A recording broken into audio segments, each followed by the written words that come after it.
Guys, how are you doing? Mkwaje? It's your girl Chary here, and I'm back again with another video. So guys, if you are new here, please hit that subscribe button. If you are a returning subscriber, thank you so much. Comment, like, and share. So on today's videos, guys, it's a picnic. As you can see, I'm dressed out to go for a picnic. It's a ladies' picnic. We are going to do a ladies' talk. Stay tuned. Love you guys.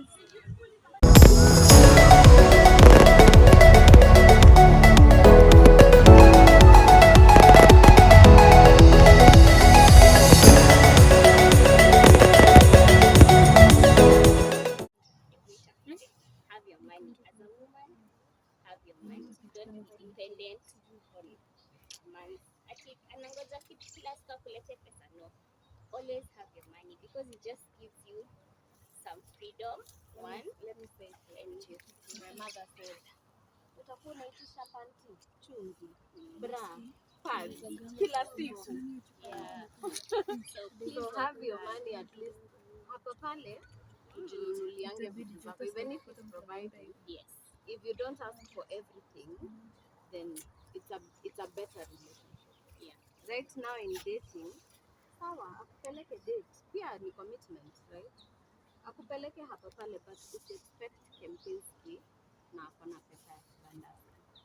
Na umemwitikia hivyo. Hamjashika hiyo.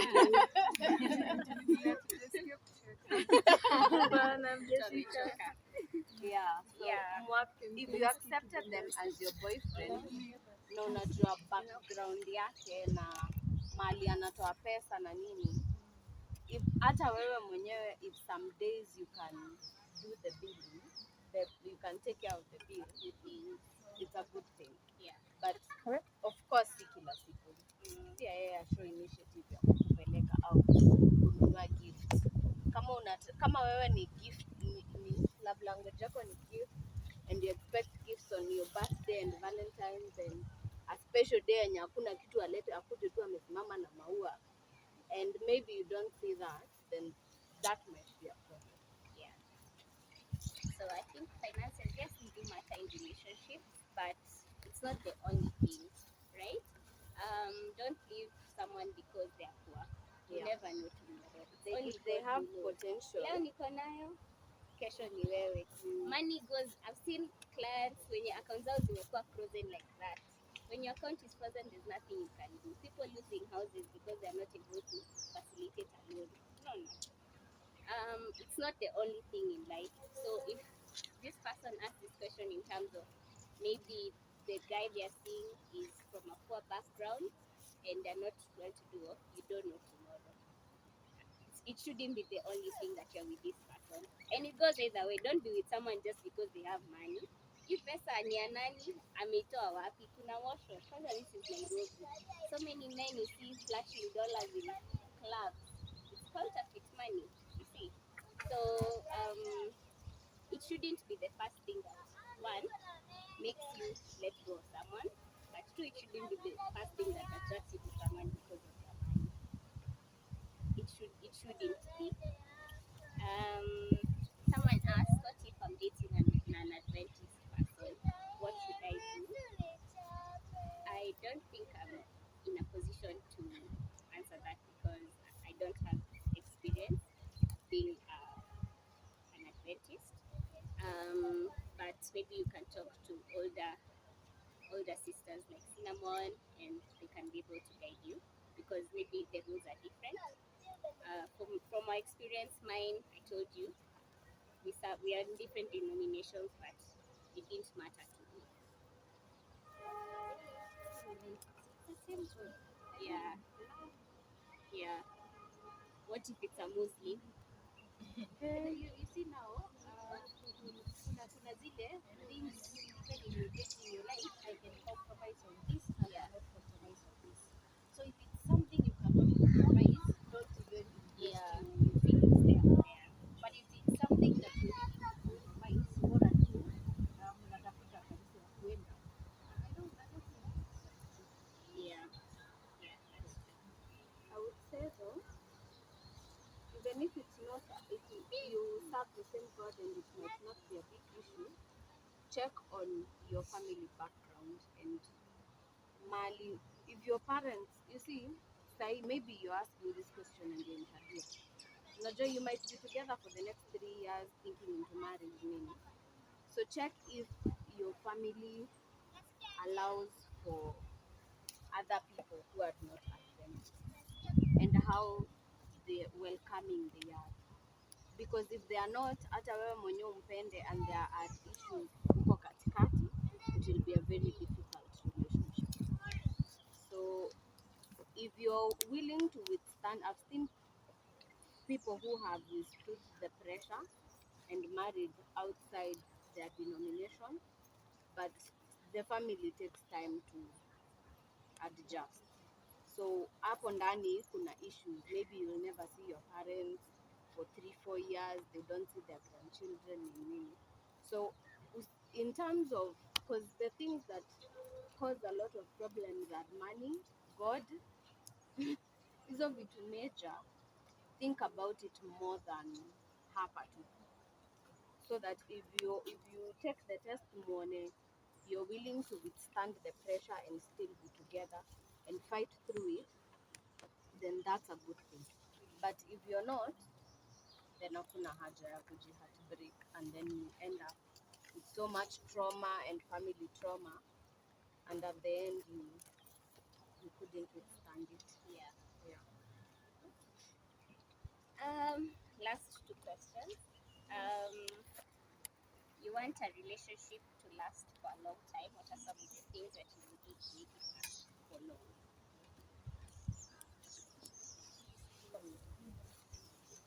Yeah. Ninazisema seme tu na nguvu. Good communication is vital in any relationship, even a friendship. Communication, respect for me. This person we have to share a common goal and value, even in terms of not only spiritual but also financial. So that tunajua in 3 years tunajenga, in 3 years they're having a baby hivyo. We need to share a common goal. They need to love you. I mean, if they don't love you, then your relationship utaforce to let character develop. They have to be the one pursuing you. That's something you also did talk about. The man should pursue you because you're a woman. They should, constantly tell you that they love you and they want you to be their girlfriend. If the effort is, especially in this stage, if more effort is from your side, kanyaga tu yeah, it's a red flag. Also, sorry, I wanted to say, you can want a relationship to last for long, but this person doesn't want. Know when to say goodbye. Don't force and stay into something that, ukijiita tu mkutano, ujiulize tu maswali, you will see. Hii relationship ni mimi tu nataka. Now, ukishajiuliza hiyo swali, just go say goodbye. Sawa? Yeah, I want to add about friendship. In that relationship, you need to be friends. Hata kama hamko marafiki before, let's start our friendship. Kuna mahali nakutanga, the love fades kidogo, and what will hold you is friendship. That's true.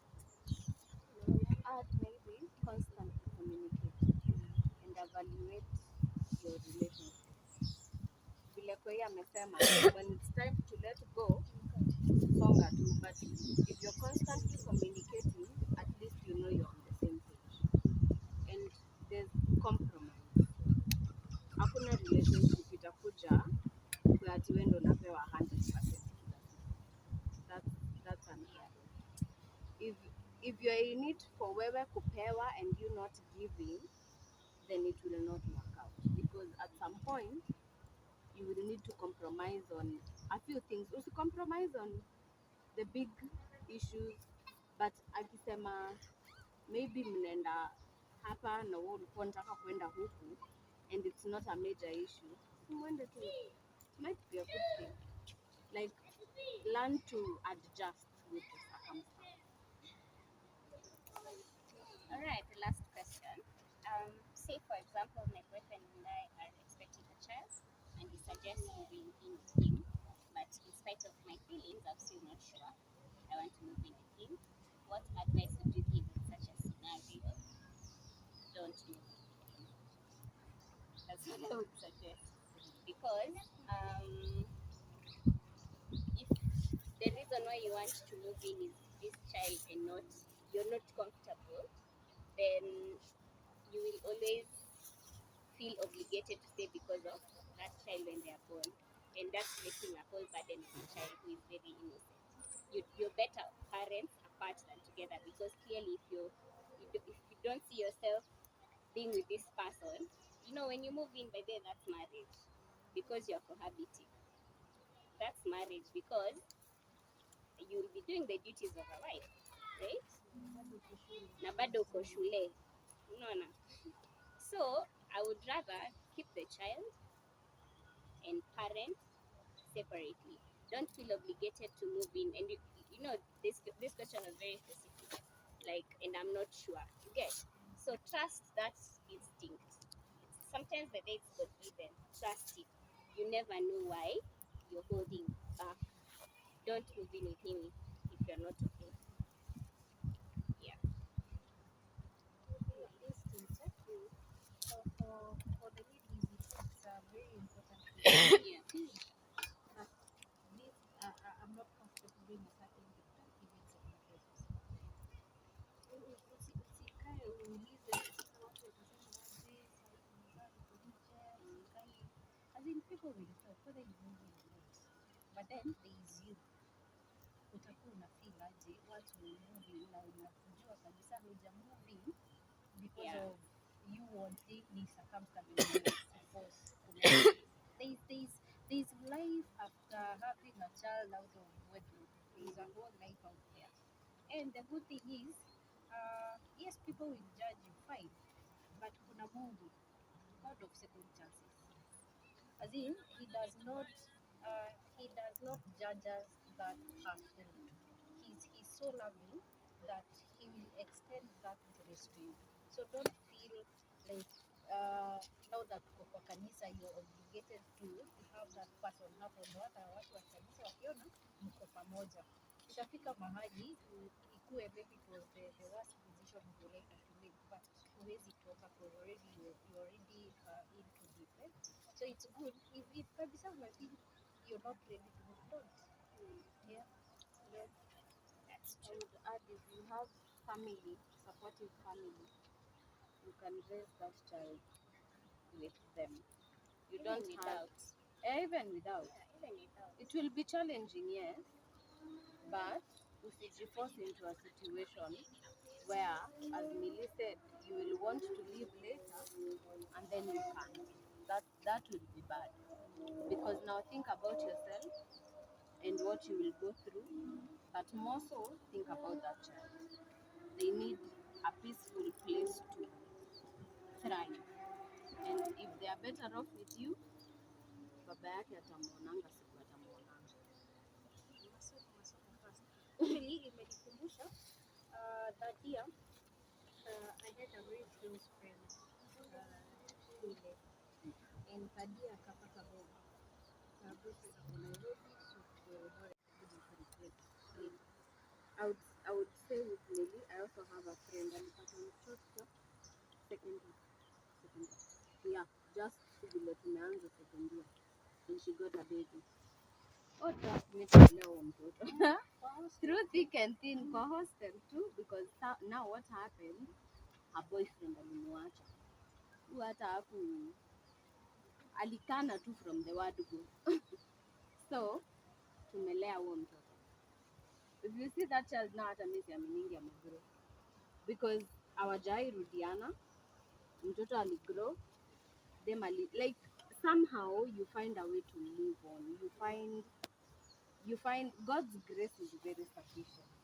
You find work or opportunity hapa pale, utasonga. Now she's in a very loving relationship, about to get married. Yeah, so usijieke in a position where you will be rejected constantly na uliingia ati juu ya mtoto. You will make it somehow, you will make it. God will see you through.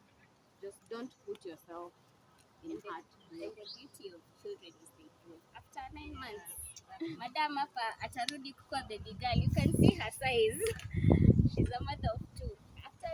After she's given birth, the baby is out there roaming the world, living their own life. There's no stamp written here, mom, right? So if it happens, please make it. Don't abort. I never advocate for that. Don't. That child was here for a reason, and the God who put him here, him or her here, carry that child. You might be judged, but hata ukijajiwa utalu, si watu wataishi maisha yao na wasonge. Hata Hata ni worse. watasaidia. Tuseme uabort and then later on, now these are the complications in this hospital. Later on you probably can't get children. Utablame nani? Or you die in the process. Hiyo sasa hata ndio the worst. Yeah. Now you died. Si bado wamekublame. Wamekujaja Or even the guilty wajakujaja. conscience. Even other than even failing to get a child, even that guilty conscience everything. It's very hard. It's such an unnecessary burden. So if you can't, please don't get into the baby. Just leave the child be.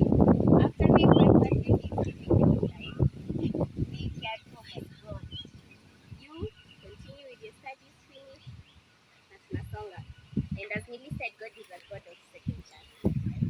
So He will forgive you and all will be well. So I think The other one unakuanga what is the parent forgive. Hadi tuseme wamejitolea yote wamekuleta shule, yes, unaweza kuwa umesponsoriwa na government but still kuna part yenye mzazi definitely but if there is one thing I've come to learn uh, kama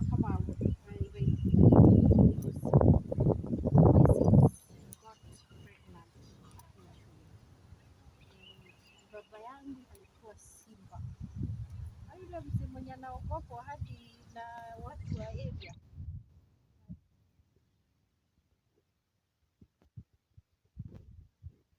I saw another side of that yenye sikuiona. Very loving, as in, kuna hiyo mzazi as much as yes umekosea, kuna hiyo apparent love hata kufikiria hata kuongelesha hapa vile, but the love supersedes hiyo makasiriko. And yes, so usijipige sana, ongea with someone and hiyo grace, hata wazazi upata the grace to accept you, and utapata akikwambia sawa, mtoto akifika penye anaweza kula you urudi shule and take care. I mean, so imagine umejipeleka kwa boyfriend, uingie huko aanze kukutesa, ufike mahali you're doing the wife duties, the mother duties, you still a student. I mean, hata hiyo balance hautapata. We were talking about balance, you won't find that balance because there is always someone expecting you to do 1 2 3 by the time na nyinyi wote mko class, but ukishaingia kwa hiyo nyumba you become a wife, so it's better off if you're not okay, kuna ile if you're not okay, don't. It's not okay. So to sum it up, for me a relationship, quite expected, of which I think it's very timely. For me, I was gonna say that before you're in a relationship with someone, there is you. And for me, that's where it begins. Even before you're dating, even before marriage. If I don't take care of myself, if I don't love myself, how can I love someone else? Right? If I don't take care of my mental health, how can I even care for my child, for example? Right? So it all starts with us. And that's what I was gonna say. Like, thank God Cinnamon dealt with self-love. Like, it starts with you. How you treat yourself is how someone will treat you. You know. If they see you don't care about yourself, you're not. That's how they'll treat you because they don't see that. They don't see you doing that. So especially at this age, this is your time to do your best self, to love who you are, to find out more about you, to discover new hobbies, new talents. This is your time, even as you're growing. So I just want to encourage us to start with us, to look inward and find that girl. I also have a homework for you guys. I'm 30. Oh, I'm 30. I'm not 30. I'm 29. They are 30. 30 plus. Wow. 30 plus. I want you today to go sit down, write a letter to your 30-year-old self. That woman you see at that age, I want you to write a letter and keep it. You will read it when you're 30. I keep mine. This is my journal from 2017. I was reading her. That's why I thought of self-love, because the girl who I was at 20, I was doubting myself. Am I beautiful? Am I good enough for this person? Yet all along, I was enough. All along, mimi ndio nafaa kujipenda wa kwanza because I am worth it, right? So I want you to go and write a letter and keep it. Then when you turn 29, almost 30 like me, you'll read it and you'll remember and you'll be proud of the lady that you become. Thank you, ladies. It's been a pleasure, and I hope we can have more of these sessions. Yeah, in case It's good to know how to handle rejection, right? yeah. Yes, because I mean, umesikia character development tumechapwa na it's something that it's bound to happen kwa stage moja in life, and you're there. As in, how do you deal with umejitolea yako yote, umependa msee, and then akuje tu akwambie Unaoga na kurudi soko. Exactly. yes, na unaenda Unalia if you need to, by the way. If Yeah. you need to So- cry for a month, just do it. yes, It's take your not a time to shame. heal. Yes, take your time to heal. I mean, there's life after a breakup. It's not the end of. I mean, he's not the only man mwenye ako around, and if he cannot see your worth, there's someone somewhere who will see your worth. You don't have to beat yourself up. Uko hapo, yes, kuna hiyo phase. Take that time ya kumone kulia nini, but do not stay sana kwa hiyo stage. Don't allow yourself to get into depression. Talk to someone. And you see, mental health, it's very squeezy, iko all over. You see watu uko kama huyu amenikataa, life yangu imeishia hapa, siwezi endelea. Unajipata the suicide coming. I mean, mourn, yes, but do not dwell so much on that meaning. There's someone more to. There's more in you than just that And rejection. there's more to life Yes. as well. And then hapo ndo self love inakujia. Unajiangalia, you're like, if you cannot see my worth, fine. Wacha niendelee kujipenda until when God will bring me someone who will appreciate. Yes, me. And if ni vizuri kukua na it's either if you have a close friend that's very non-judgmental, ama a person maybe a mentor mwenye ukiambia hata kuwa ni ile anakukandamiza, it's very good have that person that you can trust your life with, as in ili hata ikiwa mbaya aje, ukienda kwa huyo mzee unajua huyu mtu atanisort, hata kama hata nipea advice, atanisikiza niongee nitoke kwa roho. But don't allow yourself to get to a point where you're getting into depression, where you're actually even contemplating suicide and all that, just because of rejection. And I remember that day I was telling my friend Sheila that we need to hold our smaller sisters very close so that they're able to share some of these challenges. Some people even think that they're right? For me, I would say sometimes, I'm not victim shaming, but sometimes there are some red flags that you see that we ignore. I've been in such a situation where someone almost raped me simply because I went to his house, right? But I know this person. Later on, right? And I called Willie. That night I actually slept at Willie's house. And I remember I was like, this would have ended very bad, and it took a lot of time to recover. But I asked myself certain things. There are those red flags that you see sometimes, and you choose not to see. You choose to ignore, right? Those ones especially. Yeah, red becomes your favorite color. You see that feeling you are saying. If you're not sure about this person, unfortunately, we are at that age where we need to protect ourselves. Unfortunately, we are at that age where someone can just decide to come here and kill all of us, right? But we have to now step up and take care of ourselves, however way it looks, right? Because clearly the men are here to finish us. Basically, yeah, that's what is happening. So don't put Yeah. yourself in a situation where you don't feel safe. Yeah. Anaweza kuwa ni boyfriend yako, but how well do you know them? If you're going out with him and his friends, please carry your friends too. Yeah, that's Actually, true. actually, there's no need. And if you guys are going Pamoja, you don't want your friends there.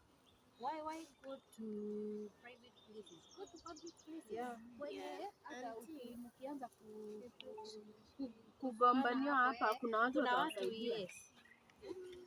Don't usijiweke in such a situation yenye if anything happen hauna. I'm not sure who was saying. Sorry, membrane. Sorry, itakuja. Yeah, so if it is in our control, I think we should protect ourselves first, right? If you're walking somewhere in the dark, be with someone. Basically, walk with a friend.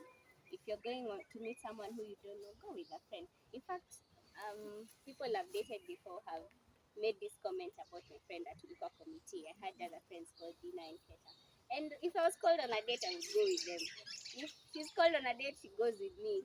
Evo, so they called us the committee. But you see, it helps because one, your friends will see the motives of this guy, and they'll tell you. They won't see that guy will be focused on you. They'll be able to read between the lines and tell you. It may not be two friends, or just go with one, and if not, be in a public place.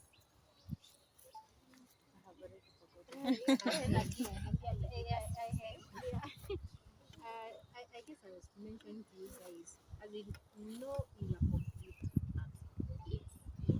You don't have to explain yourself. If you say no, it's a no. And if someone cannot take your no as a no, they are not. That's a red flag. They are not going to.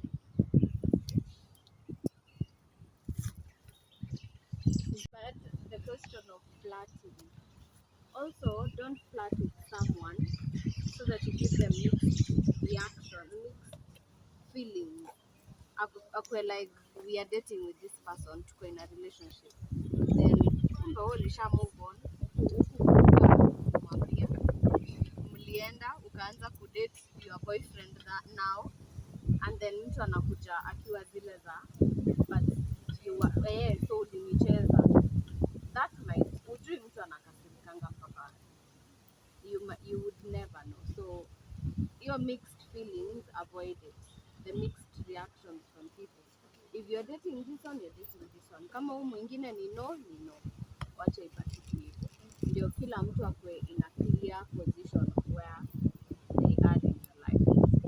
It's quite sad that they know how to handle their feelings. So hata ukidate wewe jua uko na mtu mwenyewe hajui vile atahandle zenye anafeel. Men si kama sisi wenye if I have something I'll go to Shida, talk it out and it's done. They tend to keep to themselves. Inaweza kuwa tu ni hapo katriga kadogo and then vitu hata zenye hazikuwa zinakuhusu zinajipuka na hasira yote ni wewe utaipokea. So don't put yourself in such circumstances. And also, if you're in an abusive relationship at the moment, please talk to someone. Please get out. And please get out as soon as you can. We have seen And too many.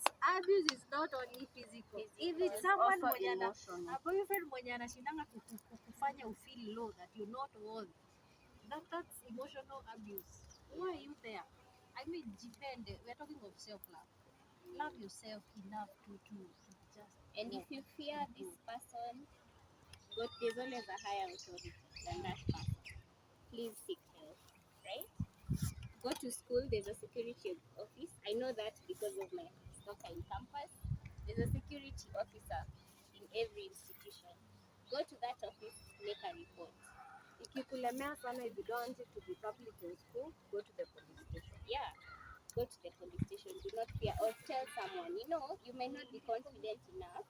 Share with a friend. His friend, God will give them the courage to step up and go and report on your behalf, right?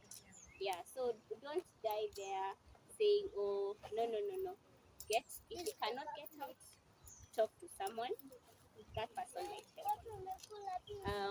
I think, Okay, I was thinking about this. Suppose you have a problem and then you are not that bold enough to open up. You had this case of this guy mwenye nilijua kwa nyumba. Somebody was giving me a way to work on that. Like, I take a book, hii kitu inaniuma niandike kama story. You write on that paper everything that is hurting you. Ukimaliza rarua, enda choma. Like, inaenda. Inakutoka like hii kitu umeandika like ni kama umejifanyia therapy, unaelewa? Yeah, suppose that can work for you also, you can do that. all right. In case there's any personal questions, we'll be around for quite a while. So one, as you've seen, we are pro-family. I think you have figured that out. So we would really want to encourage you guys to, and also to just pray for you that when your time comes, pia nyinyi mta settle and talk about your marriages like that. We just this the grace to marriage to impact nayo, so that even you in your time you also, if you want to settle in a marriage, because again it's a choice, yeah. Don't feel obligated to, but if you don't walk also in that grace of marriage, God pia akusustain, so that pia wewe you will see and walk, through marriage. And also number two, this being a setup church and girls in church and serving God, let's strive to just walk a good life up. We walk upright before God, si ndio? Kwa sababu we know darkness and light haiwezi walk together. That is a fact. Whether we say it, whether it's in our hearts, whether we hide it, whether twende wapi, a spade is always going to remain a spade. So if you're walking in the light, strive. Ask God to give you the grace to walk in purity, to just love God, to just give yourself, your body to God. Yani, uji tolerate, just serving God also in purity. But if you are unable to, ikuwa ngumu, please use protection. If you cannot abstain, for example, okay, just use protection. Because of, again, maugonjwa, nini, so many things are happening, just for yourself. Yeah. I think that's what I would say. There's a verse I was reading in 2 Timothy chapter 2, 20-22. It was on walking in the light, right?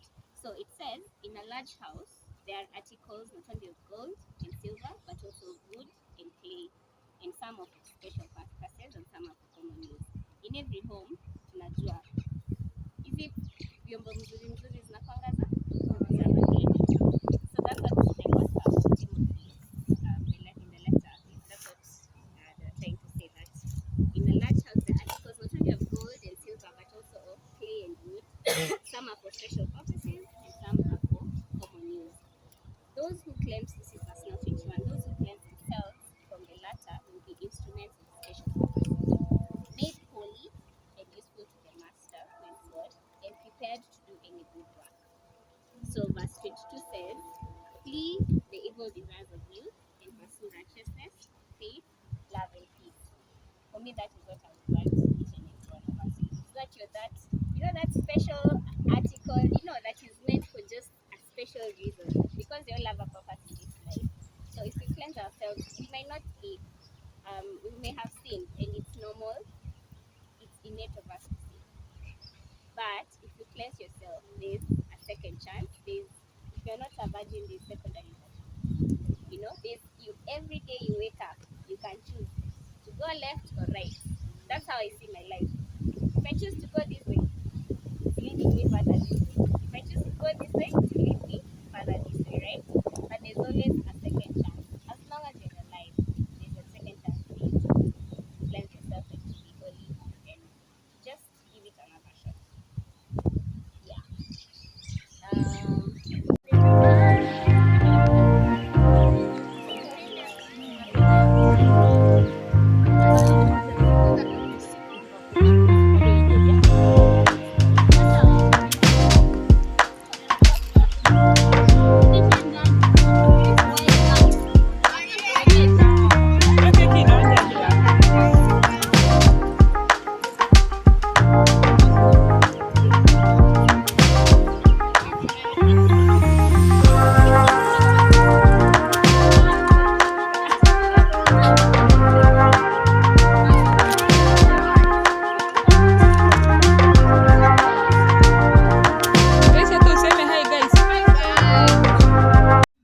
Thank you so much, guys, for watching the 3 episodes. If you have not watched, please go back and watch. I hope it was very meaningful and it has helped a lot of us. Until the next video, bye bye. Please subscribe. Love you.